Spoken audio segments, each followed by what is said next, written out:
Welcome back, everyone. In the last video I took you from Plano to Colorado, and in this video we'll be going from Longmont, Colorado through Wyoming, South Dakota, and ending in Buffalo, Wyoming. We'll start off at Cummins in Henderson, Colorado, just north of Denver. After our last stop we had an appointment to get the generator serviced for its yearly checkup and oil change. Everything went smoothly, with the exception of some hissing we heard from the towed braking system as we were hooking up to leave. More on that later. Because Longmont wasn't far away and they had fairgrounds with RV parking, we'd planned to stay there for the night. Little did we know that the county fair was going on the same weekend. There was not a single spot open for walk-ins. We ended up at the Longmont Camping World, where they let us sleep in their parking lot hooked up to their electric service. It wasn't glamorous, but we got a good sunset to end the day, and they did try to help us out with the apparent problem with the towed braking system, though we had to leave without a final resolution. What did we see? Well, it was actually a fairly nice area to walk in, and we saw our first prairie dog mounds. Hey, wait, come back! Our next camp was at Spruce Lake RV Resort in Estes Park. Not a resort, but they do have a nice pond where you can fish or watch others do so, and a nearby river where you can swim or just soak your feet. The hosts were very friendly, and we had a very large gravel site with full hookups and no shade. The last wasn't actually a big deal because the weather was mild. We spent some time debugging the towed braking issue, and after some back and forth through email determined that the hissing wasn't actually indicative of a problem, and we got some recommendations on how to regularly check to make sure the system is working properly. What did we see? Estes Park with hummingbirds and toys to play with, as well as some shopping. The Rocky Mountain National Park with its valleys, mountains, streams, lakes, and critters. I'm just going to be quiet for a bit now.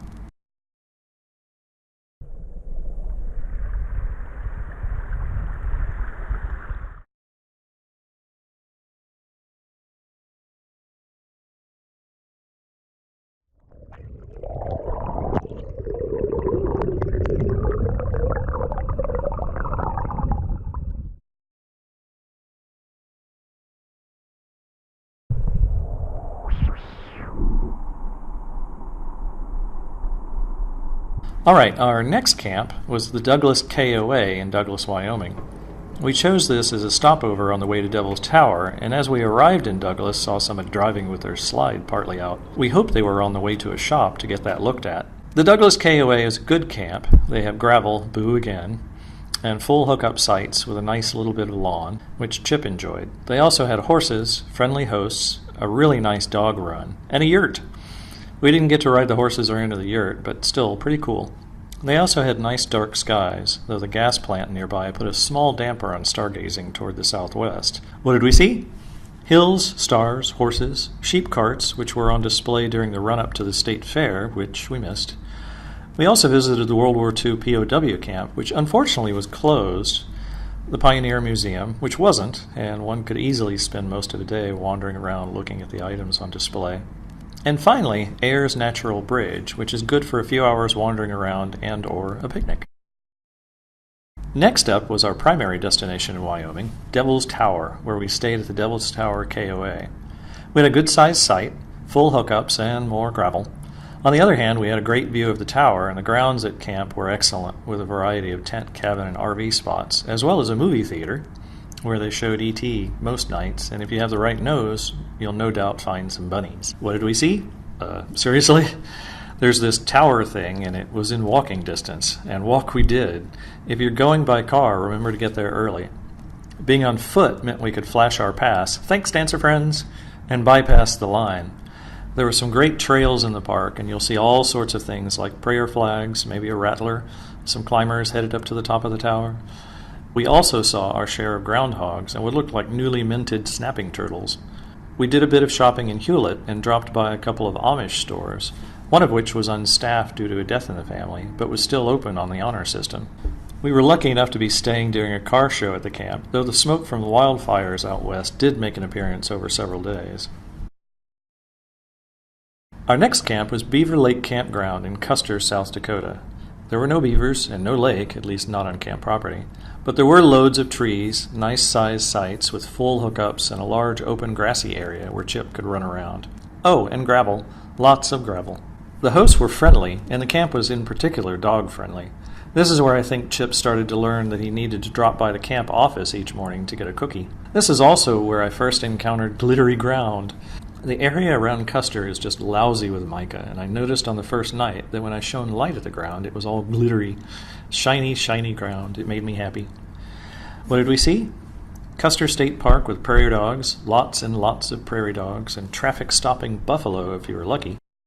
We stopped by the Crazy Horse Monument and Visitor Center, and the latter is well worth spending a few hours in. We also took the Mount Rushmore Drive and saw the mountain through 3 different tunnels, and also saw just what the smoke was doing to the area. Someday I hope we can go back and see the area again when the air is clear.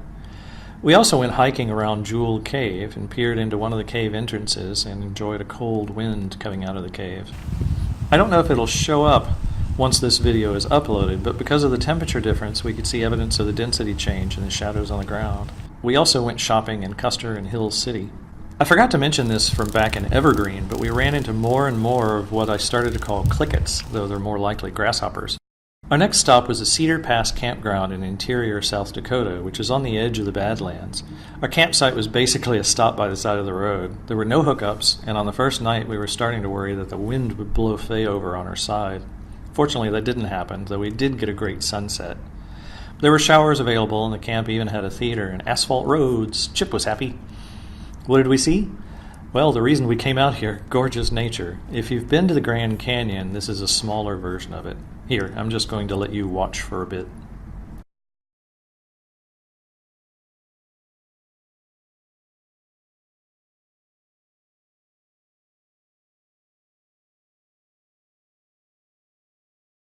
We also did a bit of shopping in Wall and at the Native West Trading Company in Interior.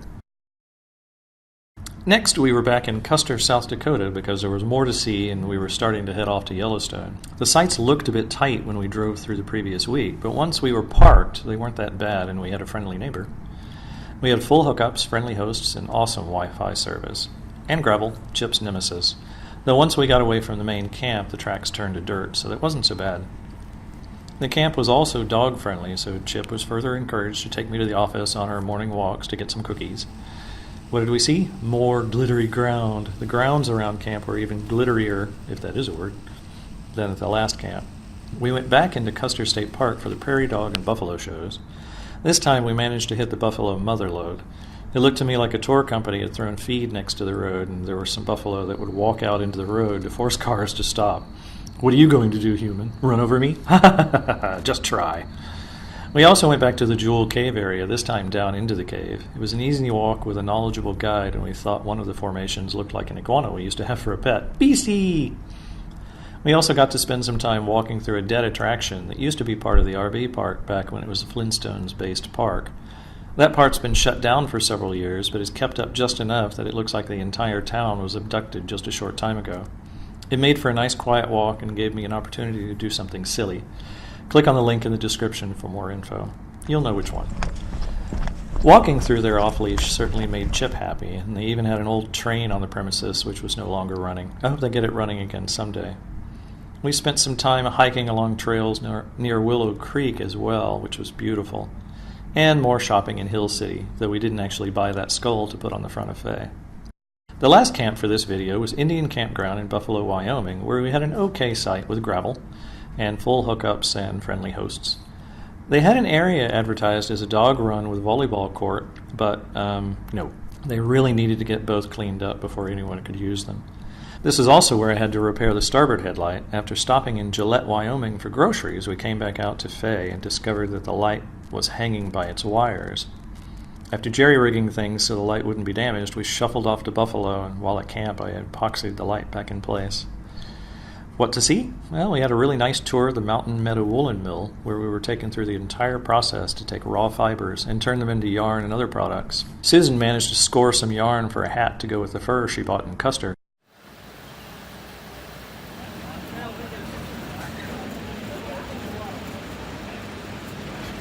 We got slate and granite.